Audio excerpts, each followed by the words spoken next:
Mis on kõige suurema juhi kõige suuremad ootused Hunt 2023 raames?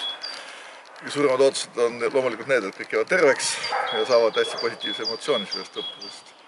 Seni tundub, et need asjad ka enam-vähem nii lähevad, sellepärast et eilne formeerimine oli väga kiire, inimesed jõudsid kiiresti üksustesse, jõudsid maastikule ja siiamaani on aktiivsust olnud piisavalt.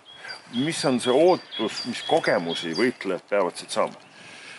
Kuna tegu kahepoolse harjutusega, siis loomulikult just nimelt seesama manöövri kogemus, see, et mõlemad pooled saavad tunda, mis tähendab seda olla vastase surve all, aga ka vastast üle kavaldada, pidada õieti lahinguid, saada kogemus. Kogemus on kõige tähtsam. Te saite just ülevaate, kui palju oli kutsutud ja kui palju tuli kohale. Mida see number teile räägib?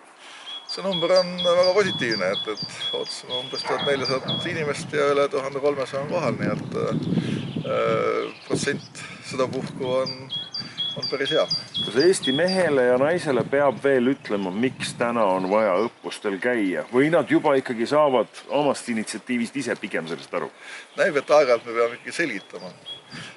Hunt on selline tavaline korrapärane õppus ja selle tõle tuleks alati meelsasti välja. Meil on aeg-ajalt need lisaõppekogunemised, mis on tegelikult lahinguga valmise kontrollid, kus me tegelikult vaatame seda, on tõesti vaja neid hetkega inimest kokku saada. See tekitab mõningad probleeme, et seda ei mõisteta, võetakse ühte õppust kui teisi, paljusid, tegelikult seal peaks olema rohkem väljas. Aga ma arvan, et need, kes välja tulevad, need saavad väga hästi aru. Seda näitab kas või need uuringud, need küsitlused, kui kõrge on see valmisoleku protsent, Kaitseliidus on see ligi 100%. Suur tänu!